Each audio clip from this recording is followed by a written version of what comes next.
So I expect a few more to join. Kenya, okay. Wow. Thank you for joining from Kenya.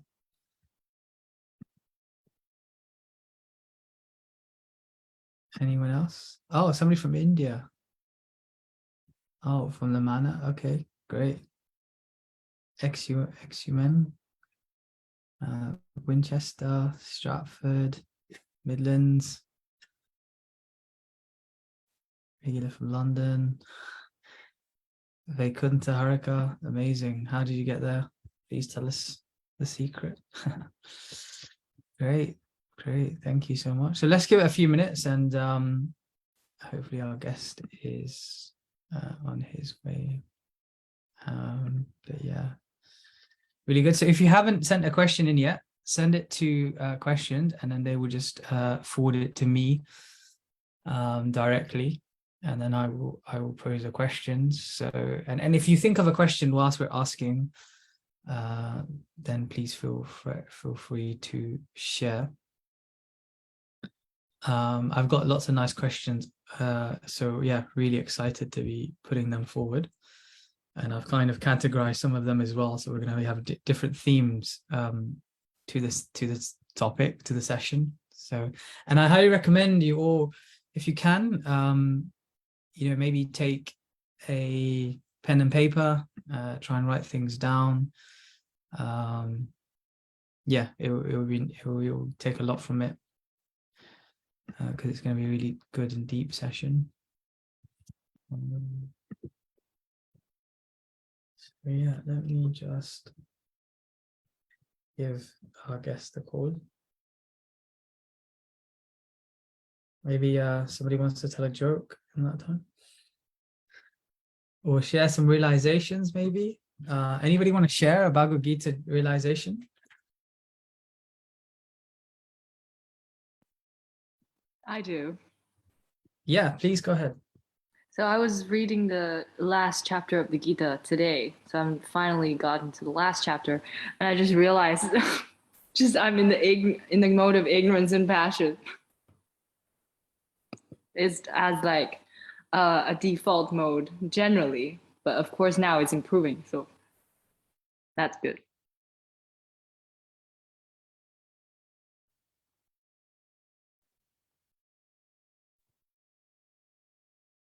Rajiv, you're on mute. Rajiv, you're on mute. Oh, okay. Oh, okay, yeah. Yeah, I was going to say, thank you for sharing. And I think most of us are on that path, on that journey, moving from ignorance to passion to goodness to spirituality and devotion. So, yeah. Okay, I can see our guest is here now. So I guess we can start with the session. And yeah, I'm do a little introduction, and then we'll get underway. So for those of you, some of you might not know who Keshava Swami is, but he's a monk. He's been a monk for about 20 years, and his journey with the Bhagavad Gita has been a long-standing one, and maybe we'll hear a little bit about that journey as well. And at the time I've been fortunate enough to spend some time with him and to travel with him and to get to know him maybe for about 4 years. And what strikes me is how grave, how deep, and how practical and accessible he makes the spiritual wisdom that we can sort of apply to our daily lives. And this kind of quality is, I guess we're very fortunate to have that. And I guess I feel like this kind of knowledge, when it's made practically available, it can make real transformations to us. And I can see that, when a person is living and breathing the Gita day to day, it's great to see, and it's a great source of inspiration as well. So that's my little, I guess, personal introduction. And I'll pass over to him now as well, just to maybe say hello to us. And yeah, and grateful for him to join us. He's actually the person who is created the content that we're sharing for Think Gita. He's the one who's the mastermind behind a lot of this great material, and he's made the Gita so accessible to us. So I guess we have a lot to thank him for, but I guess we're also going to get a lot from him today as well. So yeah, hi Keshava, welcome. Thank you so much, Rajiv. Hare Krishna, everyone. Apologies, I was a little late coming on. I'm just like, I crashed out this afternoon for like 3 hours because I'm still like readjusting. I just got back from India a few days ago, and I'm just going to be traveling in a few days. But yeah, when Rajiv told me we're all getting together this evening, I was really, really enthusiastic to be with everyone. I think Rajiv is saying like you guys are going to get a lot out of this evening, and I think we all do. I get a lot out of it. I think when sincere, serious, spiritual people come together, trying to find the truth, then so many illuminations come, and yeah, it feels like, you know, divinity speaks to us through this searching that we do together. So I'm really enthusiastic for this evening. Questions and answers are amazing because I guess they really get to the heart of what's going on in our minds, our lives. So yeah, please feel free, like whatever you're going through, there's no judgment here. You can just be totally honest, and there may be doubts, there may be inspirations, there may be confusions, and there just may be inquisitiveness about certain things, and we encourage all of you to just, yeah, open-heartedly share that. And yeah, I mean, Rajiv saying I'm here, I've created a lot of this content. I really feel like I'm, what to say, spiritual plagiarist, you know? I just kind of take things from all the amazing things I've heard from my teachers and my inspirations, and I just try to share them, hopefully according to what I've experienced in my life. So I hope it is useful. And yeah, without giving a long introductory speech, I guess we can just shoot in and see what you guys may want to talk about this evening. Just to say, like, there may be philosophical questions, which definitely we can explore. There may be practical questions about how that philosophy applies, what it means in daily life. We can look at that. You may have questions about the Hare Krishna movement, what it all means in the modern day. So we can talk about that. You may have questions about the world we're living in and what the Gita has to say about things you observe day to day around you. We can talk about that. So we can talk about loads and loads of different things. And yeah, just yeah, be as free as you like and open and honest. So yeah, how do we do it, Rajiv? Is everyone just like putting their hands up, unmuting, or do you have a series of questions, or how shall we proceed? Yeah, so we'll do a mix of both because we've got lots of questions in. So people have sent them in beforehand. So we'll try and get through them, and then whilst the session is going on, if people want to ask a question, then please pose it to myself directly, or questions as co-host labeled questions, and then they will feed it to me. And then if you're on the call, if you say your name, if you want to ask I might also put you on the spot and ask you to read your own question out if you're comfortable doing that. If not, then I can ask for you. So, okay, let's get underway then. Let's get the session started. So the first question, before we go into the deeper stuff, and I guess this is sort of a starting point, is obviously you mentioned that you had spiritual plagiarism. You had a connection with the Gita. We heard about how you've taken the Gita and made it accessible to everyone. Where did your journey with the Gita start, and why is it still relevant to you today? Why is it that this knowledge is something you're so inspired to share with everyone, and what inspiration does it give you? day to day as well? Yeah. Well, my journey began with the Gita at about 15 years old. I grew up in a family in which the Gita was present, but was kind of like an untouched book, a relic on the bookshelf that was part of any good spiritual, cultural home, but was never really explored.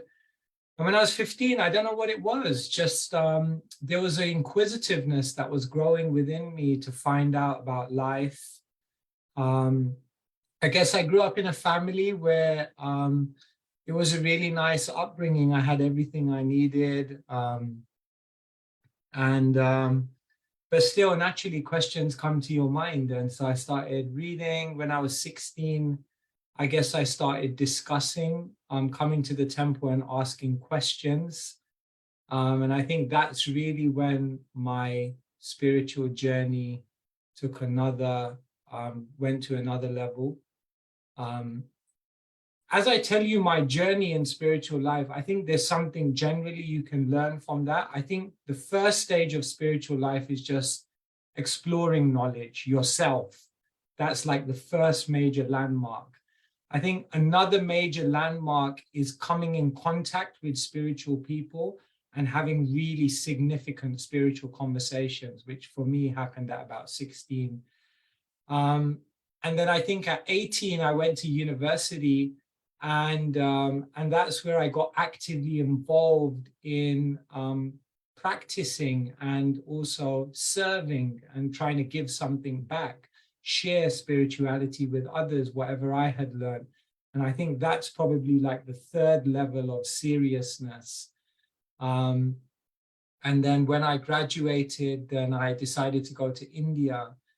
And I think that's probably like another level of spiritual progression, when you really decide to sacrifice something and really invest something of your life into understanding this in a deeper way. And so, yeah, when I was 21, I went to India and traveled around, became a monk. And the rest is history, as they say. So it grew from inquisitiveness, my journey with the Gita, and it's continued over the past 30 years because of the amazing wisdom that the Gita just has. It's like one of my favorite things to do is just hang out in Waterstones and just see what kind of books are coming out and see what people are writing about. And I love to try and keep my fingers on the pulse. And I just find, like, whenever I read stuff in Waterstones, like there's also this website on the internet, it's called like 5-Minute Book or something, where you can like figure out what every book says in like 5 minutes. So then I just read all these things and I'm like, wow, this is amazing, but this is already there in the Gita. They say, like, if you want to find a new idea, go to an old book. And it's like every time I read stuff, I'm like, wow, this is already in the Bhagavad Gita. People are just making it more accessible, but it's already there in the Gita. And so it never fails to fascinate me how the knowledge of the Gita is being reproduced in the world every single day in a different way, in different language, with different techniques. But the seeds of those thoughts are there. And it just reaffirms my faith that the Bhagavad Gita has everything that we need to answer all of our questions, to become the best versions of ourselves. And therefore, I continue to study it, nearly 30 years later, and it's just an inspiration. Like with Rajiv now, we're putting together a whole bunch of new material for Think Gita, and it's so inspiring. Because, in the coming months, we're going to be talking about the Gita and leadership. We're going to talk about the Gita and resilience. We're going to talk about the Gita and purpose, Gita and relationships, Gita and love. And as we research these topics, it's just blowing our minds, because we're like, wow, the Gita is probably the most versatile literature in the world, which can answer practically anything. So it's just an amazing journey. So yeah, the Bhagavad Gita is like a zip file. And if you got the right program, you can unzip so much from it. So yeah, some thoughts.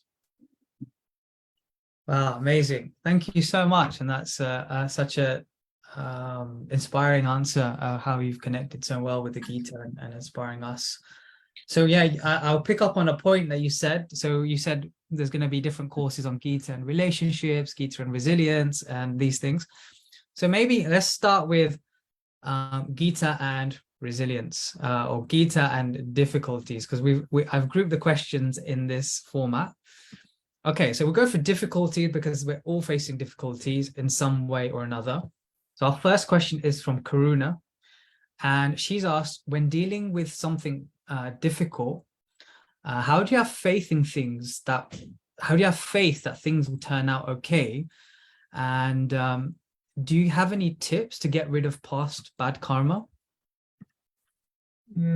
So in difficult situations, how do you have faith that things are going to be okay? And then we'll take the karma thing later on. Well, the first thing that the Bhagavad Gita teaches us is not to have unrealistic expectations. So here's how the Bhagavad Gita tells you to approach difficulty. Number one, this is the mantra you need to embed in your mind. Number one, adjust your expectation. Number two, accept your situation. Number three, aspire for connection. That's basically the approach to difficulties. The first thing the Gita teaches you is adjust your expectation, that the world is meant to be uncomfortable. The world is meant to be full of challenges, obstacles, issues, problems.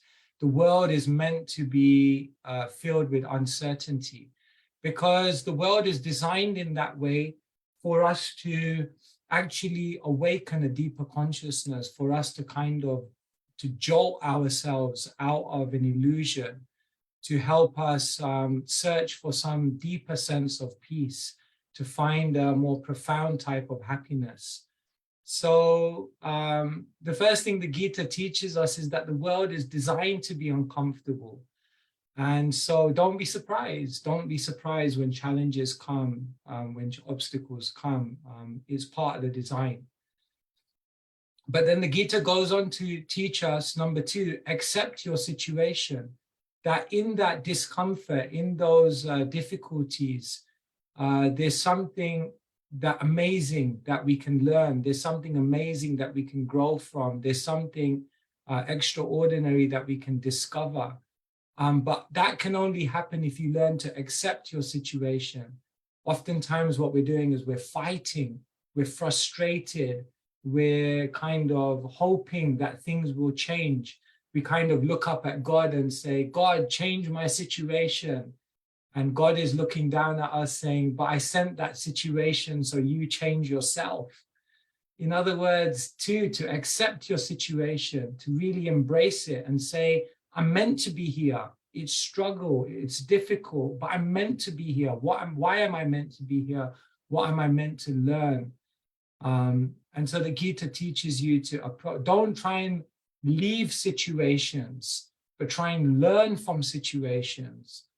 We'll often find that the same thing keeps happening to us, like a deja vu, like a Groundhog Day. And the reason is because we're not learning from situations. So the same situation comes back to teach us again. So accept your situation. And then the third thing is aspire for connection. That the discomfort of this world helps us to realize that we're made for another world. C.S. Lewis said, if I find within myself a desire which no experience of this world can fulfill, I must conclude I was made for another world.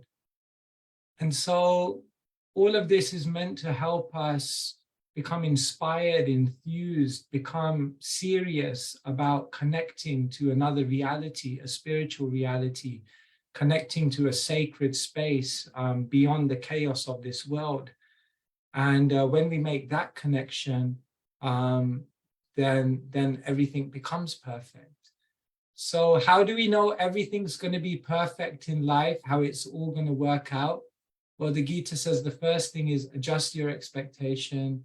Second thing is accept your situation. And the third thing is aspire for connection. And once you go on that trajectory, they say peace is not the absence of anxiety.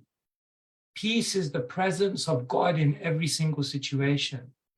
So we somehow have this notion that peace, or everything turning around or turning out okay, is that all my problems disappear.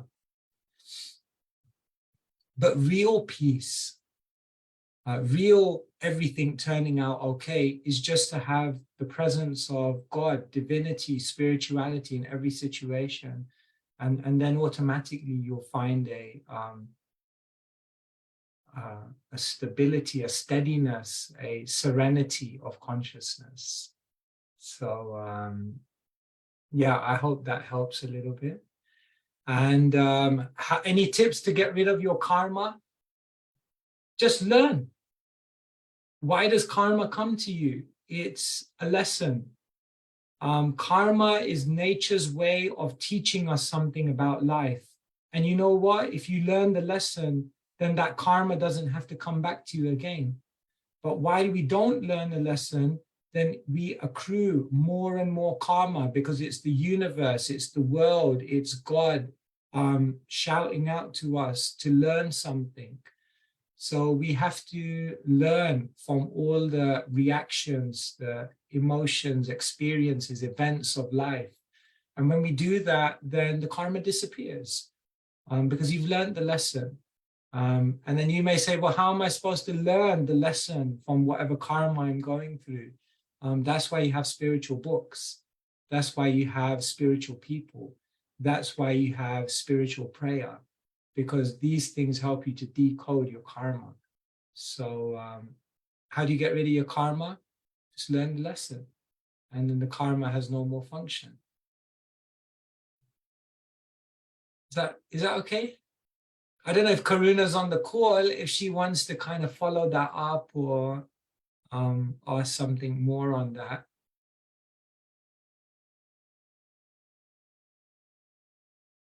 Okay, Karuna, thank you. Thank you for your question. It was a beautiful question. Appreciate it. Thank you, Karuna. So following on from that, so you mentioned about ways that we can elevate our anxiety and, practical ways we can overcome that. Another question that we had from someone anonymously was, they feel that they have it's in their personality trait to be anxious by nature. They get worked up very easily. So they've asked specifically, how do they change this personality trait? Because you've said practical ways, but what if it's like inbuilt almost? Yeah, it's such a great question. Well, the Gita opens by saying we have three aspects to our identity. We have a gross physical body, we have a subtle mind and intelligence, and beyond that, we're the soul.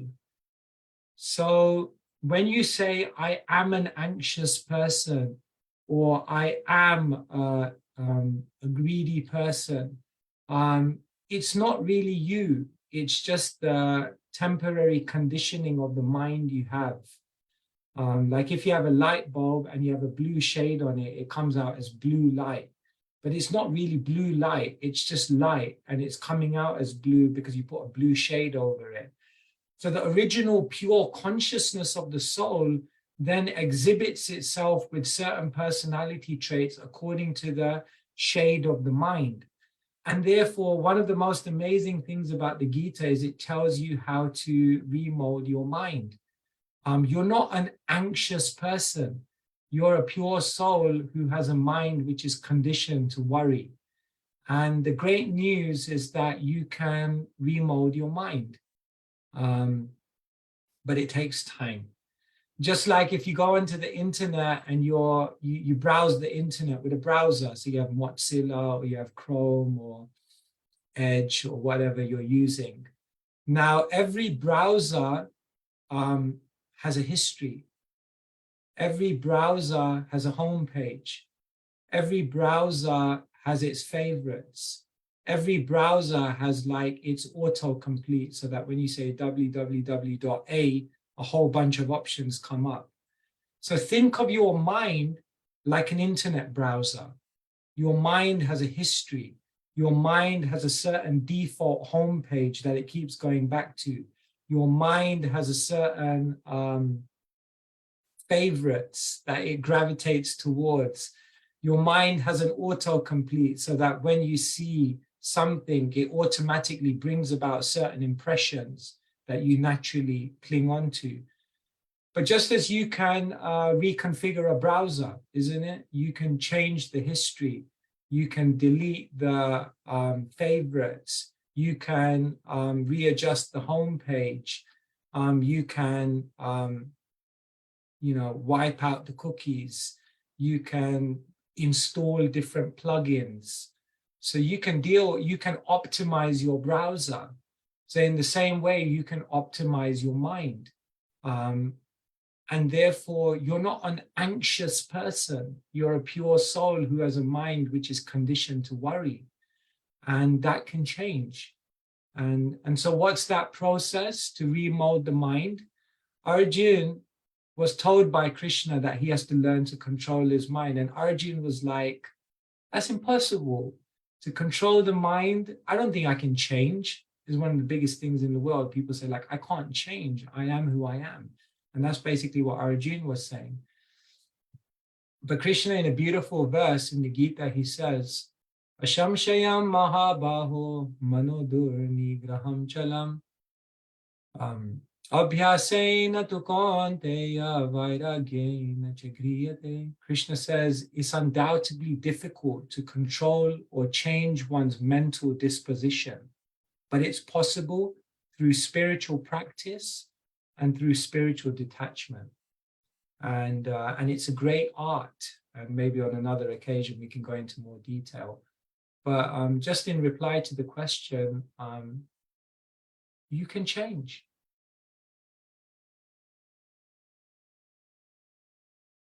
Having the faith that you can change is one of the most important ingredients for spiritual success. You know, most people in this world have given into the fact that, or a seeming fact that they are who they are, that they can't change. And therefore, they've completely disempowered themselves. So the greatest project is the project on yourself. And that project is so exciting because you can actually change. For me, the most inspiring thing about Krishna consciousness is to see transformation. Like I see transformation in myself. I see transformation in other people. And for me, that means Krishna consciousness is not a religion, it's a science. It works. And so just do it, just try it and see how things change. Yeah. Brilliant. Thank you so much. And sorry, yes. my answers now are a little bit long-winded. I'll try and just because I'm on a train of thought, and then you know what it's like, you get excited and then you just like, they're great because they're answering a lot of the questions that we've already got. So it's like, I'm just like ticking off, okay, you've answered this, you answered this. So sure. Okay, so we'll bring it on to the mind then, because you mentioned how the mind is like a browser. It has different things, different tabs. And like you said, it's a science, and we just have to try and sort of apply and see that transformation. And I guess the transformation starts with the mind. Now, one of the questions we had, and this is probably one of the hardest things to control with the mind, is anger. So one of the questions we had, when it is hard to control anger, and sometimes this person feels they just lose it, and then they, after a while, they make amends, but how do you control it in the first place? Now, I guess I'll put these two questions for you to you. One is, how do you control anger? The second is around ego. So how do you manage the ego? Because the ego is kind of, we hear like, the ego is kind of propping itself up and taking over a lot of the time. So how do you manage these two things specifically? Anger and ego. Yeah. Okay, well, let me share with you what Krishna says about anger. This is the science of how anger comes about. Dhyayato vishayan pumsha sangaste supajayate sangat sanjayate kama kama krodha vijayate. So this is it. This is how anger comes about. Krishna says dhyayato, dhyan, like you have Zen Buddhism. Zen, the word Zen comes from dhyan, which means meditation. So Krishna says the first step towards anger is that you're constantly meditating on something. Sangha. The second step is, because you constantly meditate on something, you become attached to it. When you become attached to something, kama, you lust after it, you really want it. And from kama comes krodha, which means anger. Okay? So you see, this is basically the progression of how anger comes about. First, you constantly meditate on something. Then that constant meditation leads to an attachment. The attachment then leads to a strong desire to have something or experience something in a certain way. And then it leads to anger, because invariably it doesn't work out, or you get it and it doesn't feel like what you expected it to feel like. So the root cause of anger is that we have attachment. We have attachment to have something, to be perceived in a certain way, to control a certain situation. And because we're attached to something, when it doesn't work out how we want it to work out, then we become angry.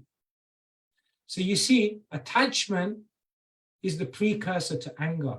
Now, what people therefore try and do in the world is they try to control the outer world so that everything works according to my attachment, and then I won't be angry. But that's the wrong way of going about it. Instead, what you do is you work on the inner world and you change your attachment to detachment. And when you have detachment, no matter how it works out in the material world, you'll never be angry, because you can't be angry if you don't have attachment. So the problem in the world today is that we're too much attached to the world functioning in a certain way, to people being in a certain way. And because we're attached to that, it brings about anger. So therefore, the root cause to solving problems of anger is to learn a detachment. Now you may say, like, how can you be detached from the world? How can you be detached, from... The way you become detached is when you realize that you don't need to control the outer world. You don't need to control the outer world. You don't need to control other people. You don't need the fortunes of life to go in a certain direction to be happy. You don't really need anything outside of you to be in any particular way to find the truest contentment of the heart. You don't need to control the outer world. You just need to become fully at peace with the inner world. And then you just become detached, because you realize, I'm not dependent on any of these things. But when you have attachment, you go with the notion that I'm dependent on so many things. And then that invariably leads to anger. So anger is rooted in that attachment. And then Krishna goes on to say, what happens when you have anger? Krodhat bhavati sammoha, sammoha smriti vibhrama, smriti bhramsad buddhi naso buddhi nasat pranashyati. So the initial progression, you got it, right? We meditate on something, then it brings attachment.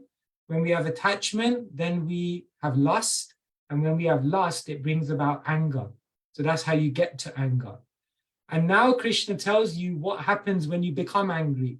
The Krishna says, when you're angry, the next thing that happens, sammoha, you become bewildered. You can't think straight. Prodhat bhavati sammoha, sammoha smriti vibrama. Then you forget your, what's the most progressive way of living. You lose your intelligence. Your intelligence becomes covered. And then Krishna says, pranashyati, then your life is headed in a very negative direction. Therefore, they realized that the most successful people in the world were not just the people who had the highest IQ. They used to think it was all about IQ. Later on, they realized, what's the point of having such high IQ if you don't have EQ?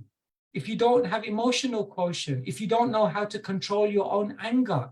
Because if you can't control your anger, all your intelligence gets covered anyway. And then later on, they realized it's not even about IQ and EQ. You need SQ, spiritual quotient. You need purpose. You need identity. You need meaning. You need a sense of direction. You need a why. Without spirituality, you have no strong why. So IQ, EQ, SQ, yeah, that's the ingredients to a happy life. Yeah, so anyway, I kind of went around, but yeah, that's basically where anger comes from. You can say attachment. Thank you so much. And I hope that it's quite a philosophical answer, what I've given you there. That's like literally what Krishna says. But if you go home and deeply think about that, think about anything you've become angry about. Like, I'm angry because my partner cheated on me, for example. Like, just sit down and think about that for some time, and you'll be able to see this live. It works. This is wisdom that breathes. Yeah, so yeah, you got my point. Great, thank you so much. I hope that answered the question around anger for a lot of people. And like this is not planned, but we've kind of nicely gone on to the next topic. Actually, I guess there's two leads of this topic we can go into. One is purpose, because you talked about the why. Like, why do you have? If you have the why, then it's then you can move in that direction where you can control your anger, and you have that SQ, spiritual quotient. So I guess let's dive deep into a little bit about purpose. So I guess I'll ask two questions that have come in based around that. So firstly, the first question is, how important is it to have the why? So how important is it to have purpose in life? How do we find it? And how do we know when we've got it? And I guess following on from that, which is, how do you become the best version of yourself? Wow, beautiful question. Okay, let's go bit by bit. Is it important to know your purpose? In one word, yes. One of my mentors used to say, the best alarm clock in the world is purpose. When your eyes open in the morning, if you have purpose, you'll jump out of bed. I mean, it's a good measure. If you're kind of struggling to get out of bed in the morning, it probably means you haven't found your purpose. Of course, there are times when you're tired and you have jet lag and you just need to just sleep, you know. But overall, if we're not inspired about life, it means we don't have a why. We don't have a purpose. So yeah, we need purpose. We need a meaning. We need a bright future that we're looking forward to. We need to work towards something. Life is creative. Life means creation. We got to make a creative offering in this world. And all of that is driven by purpose, to know like what offering, what creative thing I'm meant to do while I'm here. So purpose is super important. It's the best alarm clock in the world. How do you find your purpose? For most people, their purpose doesn't just appear to them like overnight. Purpose generally is unraveled over time. The first thing you have to do is attempt different things. Just try. Don't be scared. Don't just stay stuck in what you've always been doing. They say the most dangerous phrase in the English language is, we've always done it this way. So don't be afraid to just try new things, to try a different way of approaching life. Attempt. Second thing is analyze. Look at your personality, do personality tests, find out more about who you are, what makes you tick, what are your strengths, what are your weaknesses, what deep fears do you have within you, what inspirations do you have. Get to know yourself better. Most people don't actually know themselves that well, although they're like, I've known myself my whole life, but maybe you don't actually know yourself. So analyze your personality. You can do like all these personality tests and things. They're useful. And then the third thing is ask. Have people around you who can give you feedback, who can tell you like, you're really good at this, or you should really try and do that. Sometimes we just need someone to inject a little bit of faith in us. They say one of the biggest gifts you can have in your life is a person who has more faith in you than you have in yourself. So ask people. So you want to find your purpose, attempt different things, analyze your personality, and ask people who know you.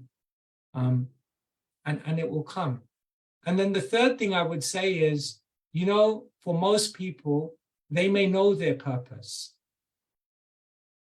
But sometimes even harder than finding your purpose is having the bravery to live your purpose.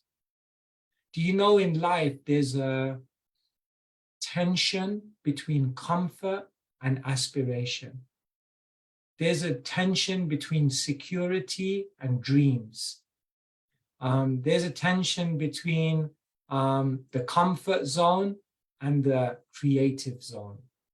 And most people tend to just stay for comfort, for security, for safety, for the path of least resistance. Most people, even when they know their purpose, they don't have the bravery, they don't have the courage, they don't have the confidence to follow their purpose. Therefore, it's not just about knowing your purpose, it's about having that drive to live your purpose. And that's also a big thing. So, yeah, anyway, so these are some things on purpose. Thank you. And just to say, like, purpose, how does the Bhagavad Gita begin? The very first word of the Bhagavad Gita, Dharma kshetre kurukshetre samaveta yuyotsava mamaka pandavascheva kimakurvata sanjaya. This is the first verse of the Gita, but the very first word of the very first verse of the Gita is Dharma. And Dharma means purpose. So the whole thrust of the Bhagavad Gita is to help you find purpose.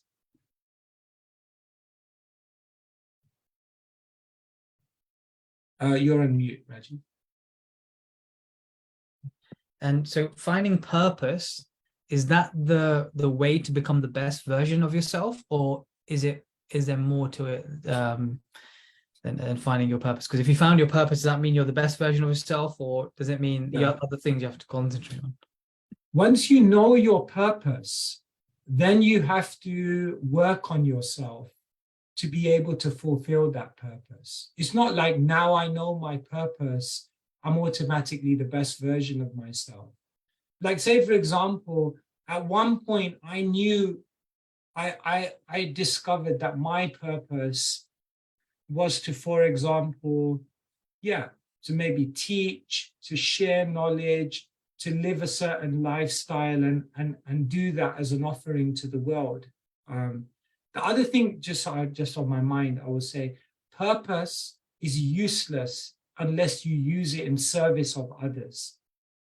Purpose is never selfish, right? Dharma means a contribution you're meant to make to the world, right? So it's not like my purpose is just to do this. Like my purpose is to have like 2 cars, 2 houses, 2 phones, too much, like that kind of selfish mentality is not purpose. Your purpose is something that you're meant to do, which makes the world a better place, which makes other people happy. So purpose is always for service. Yeah, so at one point I realized what my purpose was, and then that was so good for me because it meant I needed to then become the best version of myself so I could actually fulfill that purpose. So then I began working on myself, my personality, my mindset, my skills, so that I could actually then make that contribution to the world. So yeah, once you know what your purpose is, you then begin working on yourself in order to become the best instrument in order to fulfill that purpose. Does that make sense? Yeah, that makes sense. Does that make sense to everyone? Maybe you can put yes in the chat if it makes sense. To me it does, but it'd be nice to hear from everyone as well. One interesting thing you mentioned was let other people have more faith in you than in yourself. Like so you mentioned that more people have faith in you than in yourself when you were describing about finding purpose. Now, we can maybe relate to that in a sense, or maybe I can imagine that in a sense, and this is a question that's also come in, is when we're growing up, we often see parents having faith in their children, but that faith actually becomes expectation. Expectation to be a certain way, expectation to fulfill a certain purpose, etc. So how do you deal with expectations from others? I guess others, including parents. See, expectations are a necessary part of life. It's good that people have expectations in us because expectations can inspire us. Expectations can help us rise beyond what we think we can do. Expectations can inspire us, but expectations can also become like a burden. Expectations can also become like something which feel very heavy and difficult to fulfill.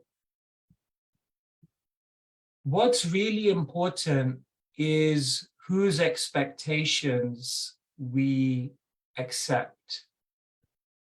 Because if you accept everyone's expectations, it's going to be overwhelming. If you accept nobody's expectations, you may just end up being very mediocre in your life. So the real question is not whether we should have accept expectations or not. We have to. But who do we accept the expectations of with greater seriousness? So this is what I would say to you.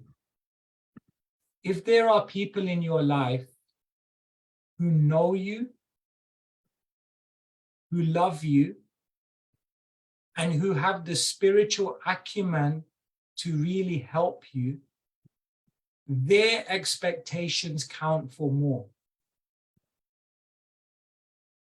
Right? So 100 people may have expectations of you, but amongst those 100 people, there will be one person maybe who's like, I know you, Rajiv.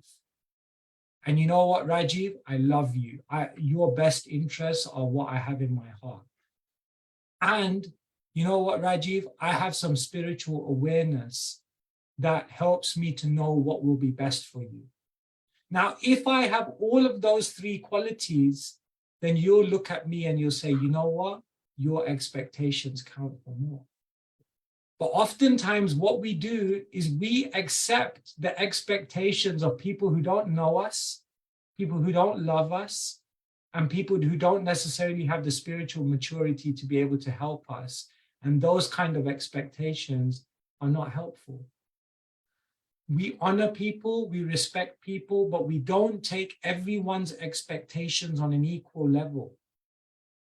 Take the expectations of those who know you, who love you, and who can actually help you. Take their expectations more seriously, and their expectations will help you to grow to unimaginable heights. Is that okay?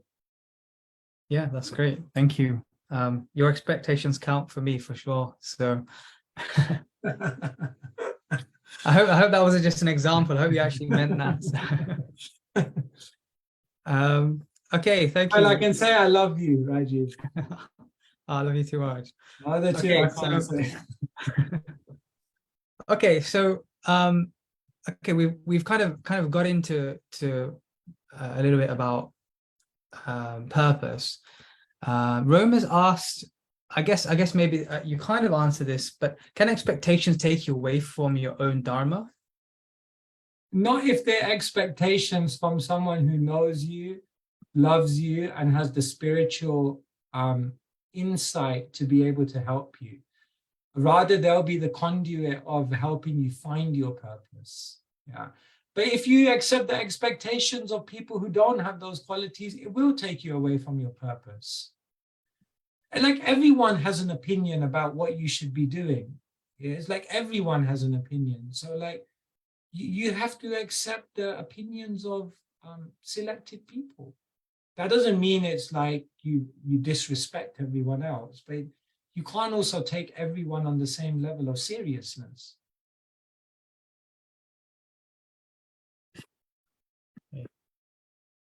Thank you. So, okay, so I think we've covered purpose nicely, and I think there was another question from Komal, which I think you've covered in a sense about most people, they don't do jobs they love, but how do you explain that? So I think we kind of cover that in one sense. We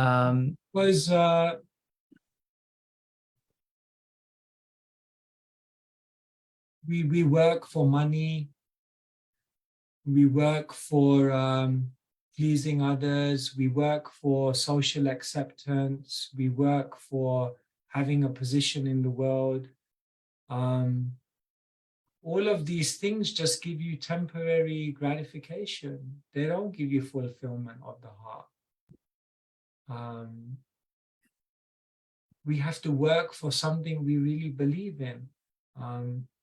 Now, the reality of life is that you need to earn a living. The reality of life is that you need to pay bills. And the reality of life is that you can't always do what you love for a living. But what I would say is work towards that. You know, it doesn't happen overnight. But don't be satisfied with mediocrity. If what you're doing right now, your career, is not what you love, it's not the contribution you want to make to the world, but it gives you money, then gradually start thinking about how you can adjust your life into a way of working that is more in line with your dharma. One of our friends, he was a lawyer and he was earning so much money, and he was like, this is not my contribution to the world, but I'm getting paid well. So what he did is, instead of doing 5 days as a week as a lawyer, he continued on and did 4 days. And he said, for one day, I'm going to be a coach. That way I still got 4 days of income coming in, but I can begin exploring what I really love. And in that one day, he started doing so well that he reduced his 3 days as a lawyer, reduced to 3 days as a lawyer, and started doing coaching for 2 days. And today, he's not a lawyer anymore. He's a coach. He's doing what he loves. And the amazing thing is that he earns more than what he was earning as a lawyer, and he's contributing to people's lives. So you can't turn the ship around in one fell sweep, you know, it takes time, but work towards that. Make your daydream your day job. That should be like the North Star, a guiding mantra. And you may say that's utopian, that's unrealistic, that's not how the real world works. Well, that's up to you. Then I don't want to be part of the real world. Like, life is short, you know. Your job is like so many hours. They did it. You can look on the internet. It's called 80,000 hours. I think there's a website. It's called 80,000 hours. And 80,000 hours is basically what you'll spend in your life working. That's how much time you'll spend. And we can't just be doing it for money. It's just, that would be such a waste. Yeah, sorry. Thank you. Make your daydream your day job. I've written that down. Okay, so you said, okay, most of our day is made up of our job. So then another question has come in around, okay, so day to day, what would you say? And this person's asked for 5 things, but obviously it doesn't have to be 5 things. Day to day, what, in your opinion, what key principles from the Gita which we can implement in our daily lives today? Who was that question from? Let me just find it. Okay. I just put it on the chat as From well. Upesh. Upesh? Okay, wonderful. It's such a nice question. So what 5 things does the Gita teach us that we can use to implement in life? There could be many answers to that question, but what I would refer you to is chapters number 14 and 17 of the Bhagavad Gita, where Krishna talks about the 3 modes of nature. Because the reason Krishna analyzes the 3 modes of nature is to help us understand the best type of lifestyle to create in our life. Our lifestyle can be in ignorance. Our lifestyle can be in passion. Our lifestyle can be in goodness. To the extent that you develop lifestyle, character, habits, ways of functioning which are in the mode of goodness, then you will maximize your achievement in this world.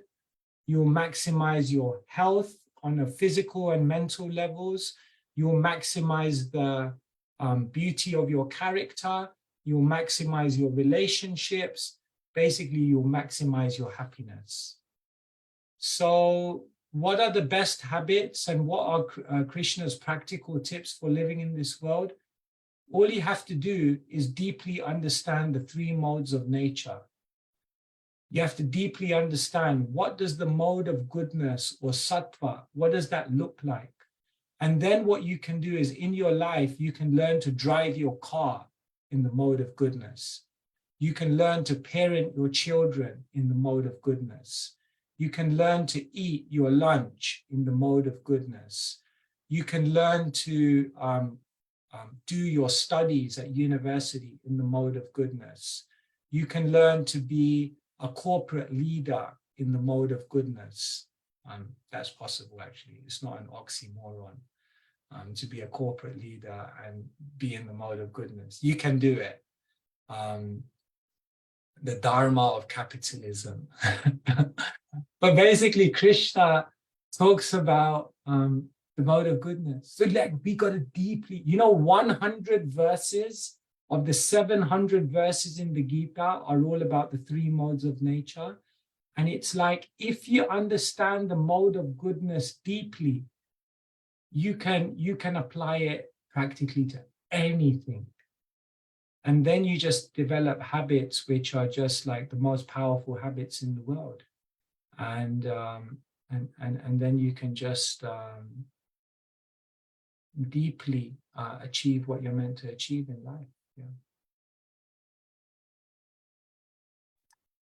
I hope that I gave a general answer, but I think that may be more help you more. Yeah. We're going to do a Think Gita course on it, right? Gita and lifestyle, or Gita and goodness. Gita and goodness. Yeah, that would be a good course. Thank you. Thank you. Okay, so I think we've nicely covered purpose, and I think there's more questions around this, but we'll move on to the next topic, which is I think a lot of people are in this chat might connect with, is Gita and relationships. So one question we had, which is kind of more of a specific question, but I'll just answer it because it might apply, and we might get a lot from it. There's two questions actually, and they're both kind of linked, so I'll ask both of them.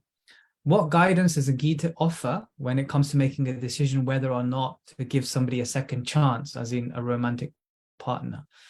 When your previous experience has been that this person is not emotionally mature or consistent, choosing to escape rather than face reality, and wasn't accountable for their actions, and they have now realized their errors and asked for a second chance. I'll just stop there, actually. That's quite a heavy, loaded question. Ask the guy in saffron about romantic relationships. I'm like way out of my depth here, but let me give you some general principles. Let's start at the highest level and then come down to the world we're living in. Krishna says on the highest level, we're all spiritual beings. We're all meant to be in the spiritual world. The spiritual world is the real land of love. That's where you can fully fulfill the heart's desire for deep intimacy and love.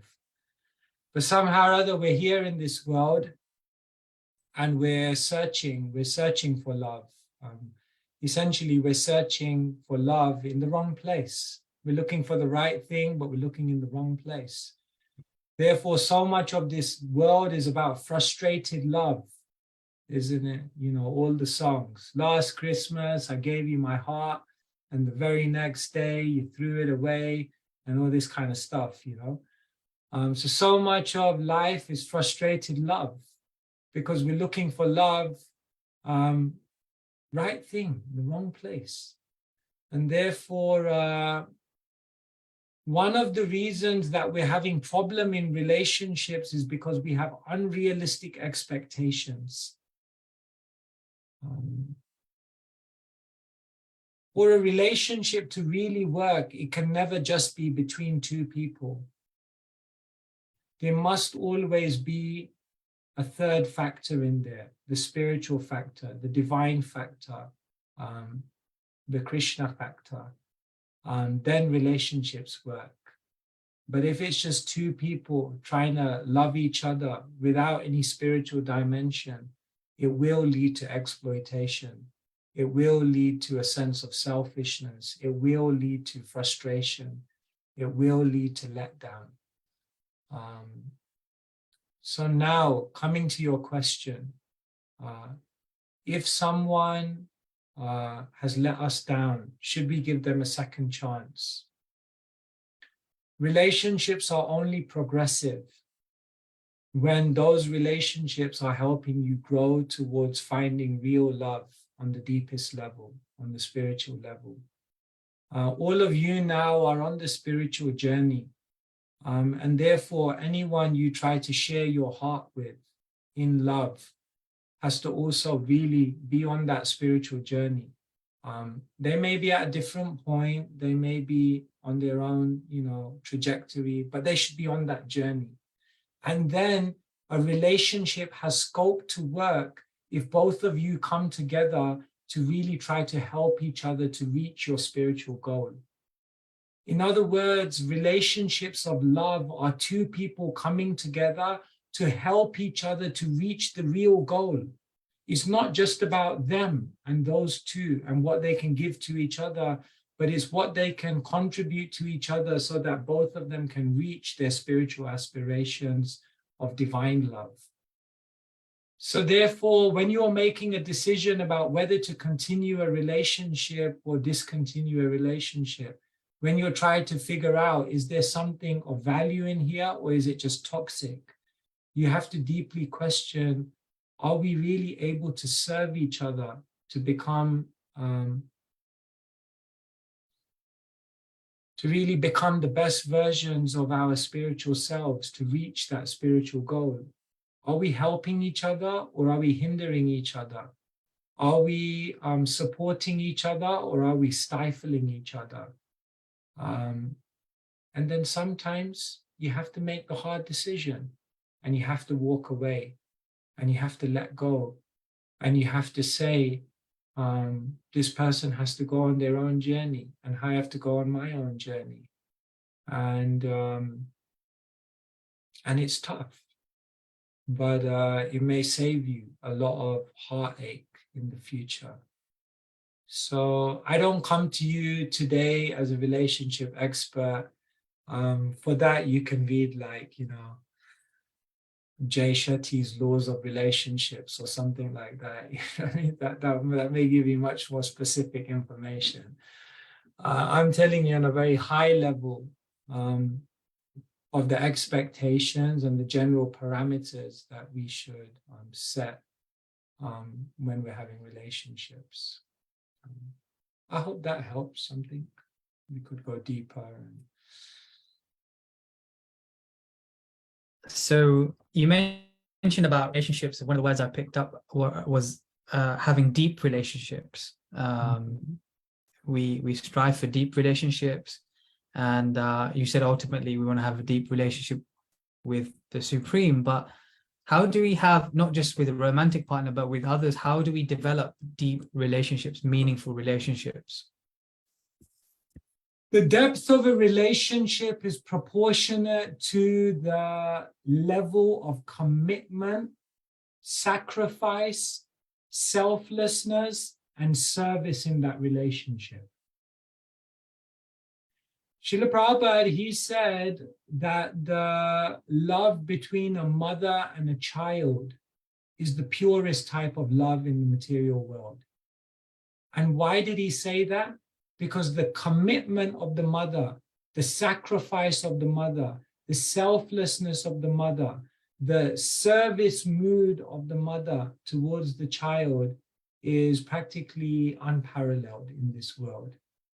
And so whether you're husband and wife, or whether you're parent and child, or whether you're friends coming together, relationships work when you're serving each other.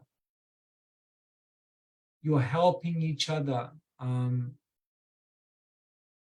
so that those people can fulfill their dreams. And in that selflessness, love comes about. So it's not about, relationships are not like what we can get from the relationship. It's about what we can contribute in service.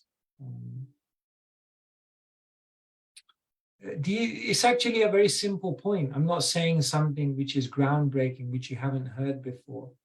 But in every relationship, you have to ask, like in Gita 3, here we go, the advert is coming now. But we create this book, Gita 3, you can download it from the internet for free. But what we did is we created a table, and then we said like your spouse, your parents, your children, your colleagues. And then we had two columns, and we said, what can you do?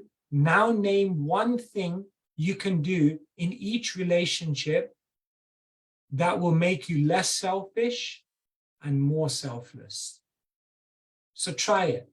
Create a table, spouse, parents, devotee friends, all the different relationships you have on one side, and then on the top have like less selfish and have more selfless.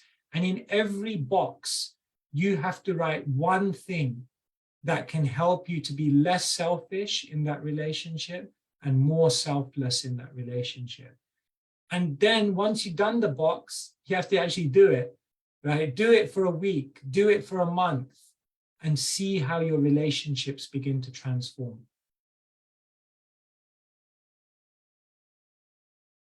That's how you have deep relationships. Thank you. If anything is resonating with you, please write on the chat. We want to also hear from other people, and so please comment on the chat what's resonating with you, if the question resonated with you, etc. Okay, I'm going to definitely try that exercise, how to have a deeper relationship. But let's say we have a deep relationship, we spend time, we invest and develop in that deep relationship, but then we lose that person, because that's the inevitability of life. We lose them, like they pass away. So the next question is around death. So how do you deal with the loss of a loved one, and how do you find motivation to live after the loss of a loved one? The first thing is, when someone leaves the world, there is a natural grief.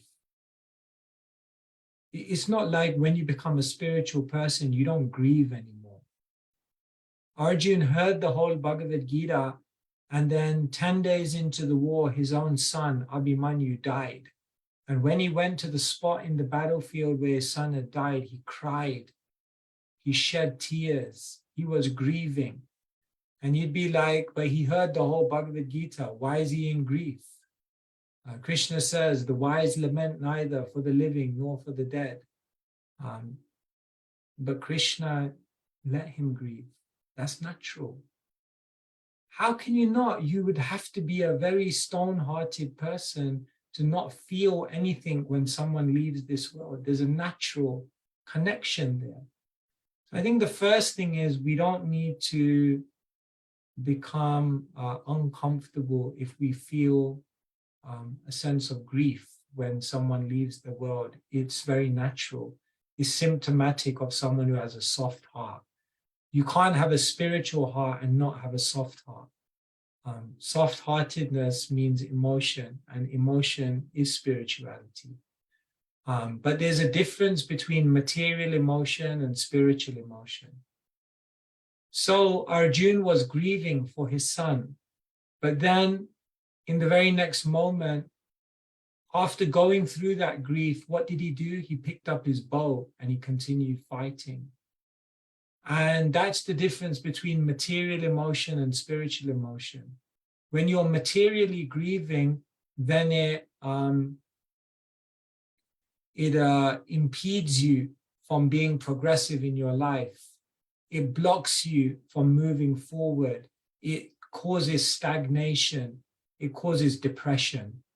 But spiritual emotion, spiritual grief, is accompanied by action. It's accompanied by a sense of ongoing purpose. It's accompanied by a sense of, I remain connected with this person on a deeper level through doing these activities and living in this way.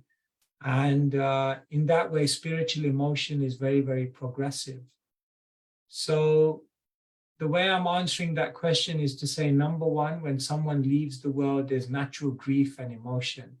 However, there's a difference between material emotion and spiritual emotion, because material emotion is going to ground you. Material emotion is going to cause you to get stuck in a rut, whereas spiritual emotion is going to empower you and give you a sense of ongoing purpose. And we stay connected. We stay connected with all souls, even when they've passed away from this world. And the way we stay connected with them is by service, by following their legacy, by living in such a way that that person will continue to be benefited, by living in such a way that that person will be happy and proud, and in this way we stay connected in relationships. And some thoughts there. Thank you. Very nice answer, and quite a deep thing. I propose we have maybe 2, 3 more questions. Is that okay? Yeah, I think for me it's okay, but I think maybe 2, 3 is good because we're going into the later hours. Okay. So I'll ask two. I guess these are in the technical category, or and then I'll save one question for the end, which I think is a nice question. So one from Suki, and she's asked, what is Vedanta and how do we relate it to me and in the word as a discipline, and as in what comes first, Brahman or Vedanta? Okay, Brahman or Vedanta. Okay.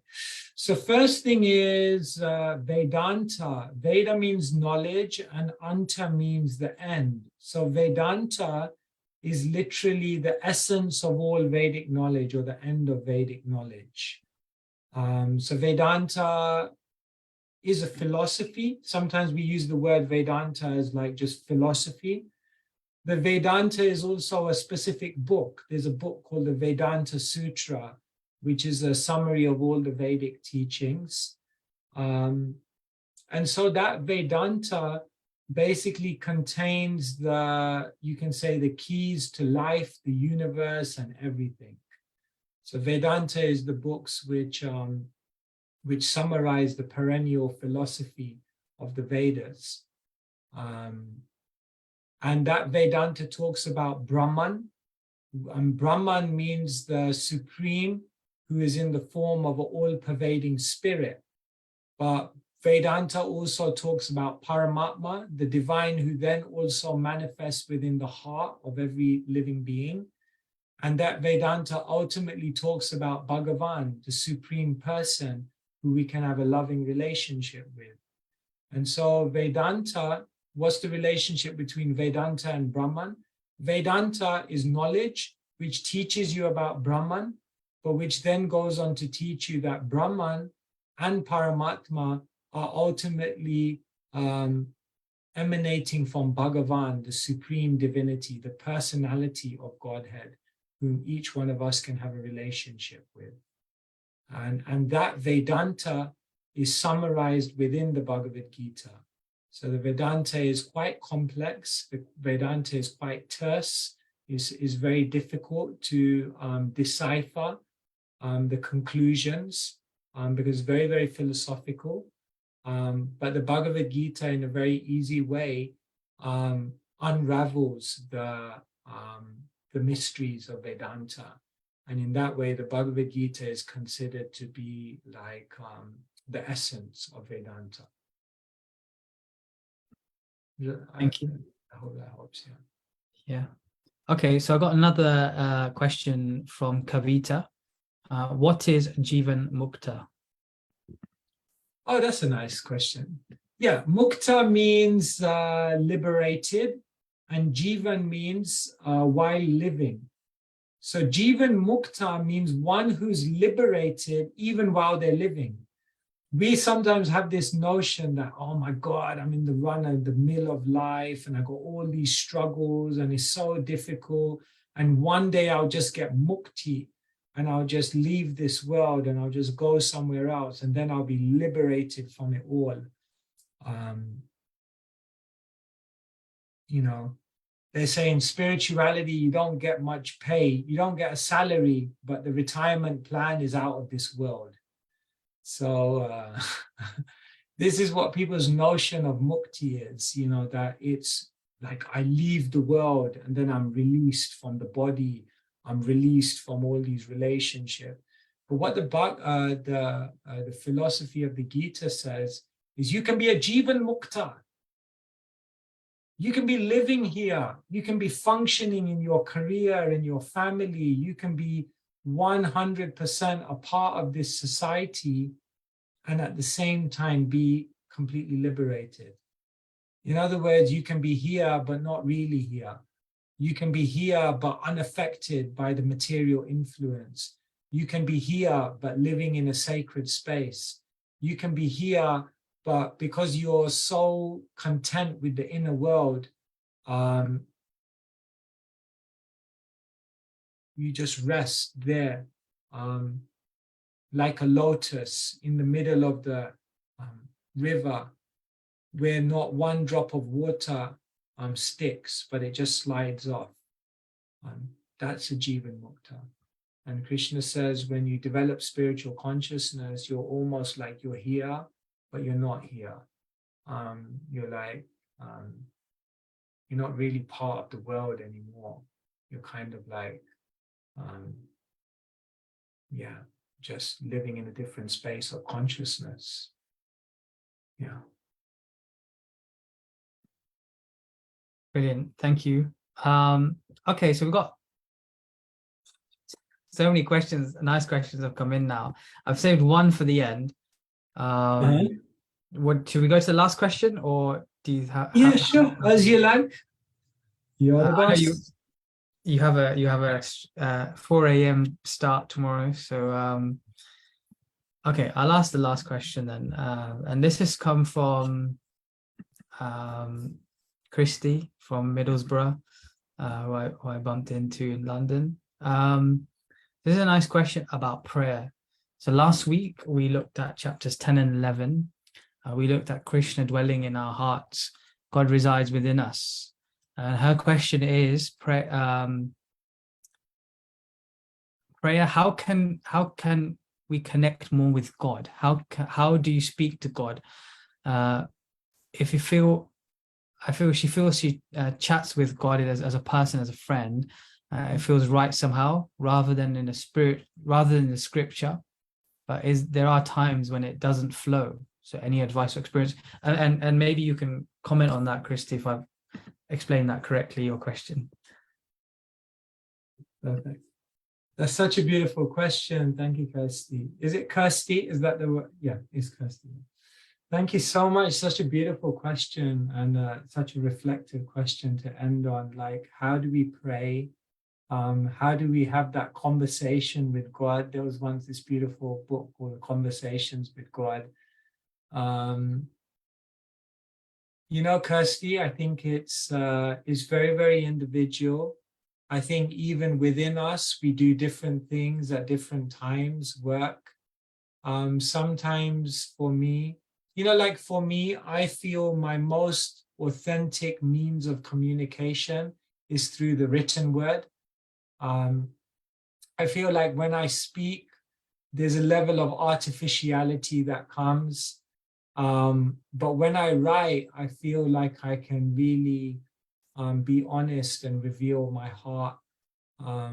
So for me, like, I find writing is a beautiful way to express my prayers, my heart to God.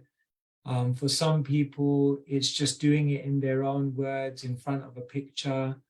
For some people, it's, you know, what you can also do sometimes, Kirsty, is like when you go through the books of wisdom or the prayers of great saints, sometimes they're able to crystallize our thoughts better than even us. And sometimes we read one of their prayers and we're like, whoa, like that just expresses my heart. And therefore, sometimes to recite the prayers of other saints or to recite the prayers that are in the scriptures, it's not like plagiarism. It's totally okay. If you resonate with it and you feel it represents your heart, you can also recite those prayers, and that can give you a very beautiful connection as well. So I would say all of these are appropriate ways to pray.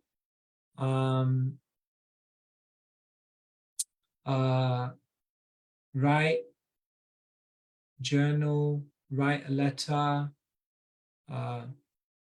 open your heart, speak. For some people, prayer comes through song. They just sing. They just sing to God. And sometimes it's not about having many, many elaborate words, but you may just sing 1 or 2 or 3 lines from a song and just really deeply meditate and offer your heart in those lines. And that's another beautiful way to pray. And some people may recite verses or the prayers of saints.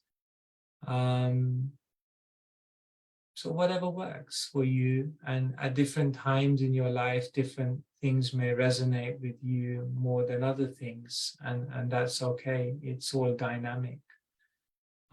Sometimes I come in front of Krishna and I don't know what to say. I'm just like, I don't know what to say. And that's also okay, because sometimes you can't also even verbalize it. Okay, here I am. You know my heart. And just like that. So I think there's no pressure. It's very natural. Yeah. Sometimes it may feel like Krishna's answering your prayers, or sometimes it may feel like a disconnect, but that's okay. It's a relationship, and it develops over time. Thank you for that beautiful question. Really appreciate it. Thank you.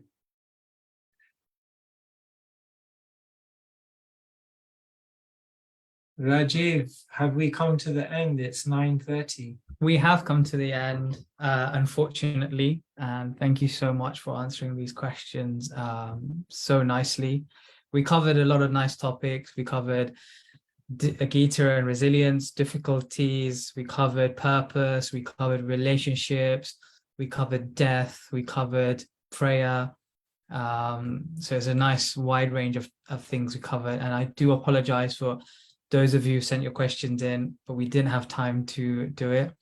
If you all are happy, I think we require another question and answer session. So maybe if you're up for it in a month's time, we can do something also. It's an honor to be with you all. So we have next week planned another session covering chapters 12 and 13. And also something exciting to share is we're going to meet face to face next Saturday in central London. And actually next Saturday is the appearance of the Gita. So it's a special day. So we'll be there together for that. So there's a link on the chat just timely put on now. So please click on that if you want to join us on that day. And remember to join next Thursday as well. And also in January, we'll be looking to have a personal face-to-face engagement with Keshava Maharaj, so we can put questions to him directly, get to know each other as well. So just a reminder, next Thursday is a chapters 12 and 13. Saturday, we're meeting in person. And then in January, we'll be meeting as well. So thank you all so much for joining, and thank you to Maharaj. In January, we'll be launching a course, which is 4 weeks. Maybe, Mark, do you want to share a bit about that course? Because I know you're quite excited. We're really excited about this new course. It's going to be 4 sessions, and we're going to there's so many ways to look at the Bhagavad Gita. So we're excited. In January is kind of like a new year, and we're going to come together and do this 4-session course. And then throughout next year, we're going to do a bunch of other stuff. And, like what we're going to try and do, Rajiv, I hope you don't mind me sharing it with everyone, but we're also going to try and take this out of the classroom. We want to give you like wisdom that breathes. So we're going to try and take a lot of what we're learning. We're going to go out. We're going to, try and do something to make the world a better place and really get active with this wisdom and apply it. So I'm really, really excited. It's so nice to see everyone on the call and such a good energy. And yeah, so there'll be a lot more discussion and exploration and active spirituality as well. So yeah, thank you so much. So anyone who's not on the WhatsApp group, you can share your number to questions, because I know some people might be joining for the first time. So make sure you get added to the WhatsApp group to get updates about what's happening. But yeah, thank you so much for the amazing session, and thank you all for joining. Thank you, everyone. Enjoy your evening. Hare Krishna. Hare Krishna. Thank you very much. Hare Krishna. Hare Krishna, Prabhu. Thank you. Hare Hare Krishna. Krishna. Thank you.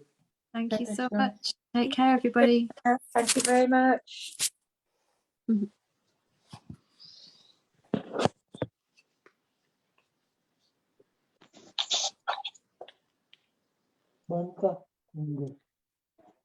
કરું છું હવે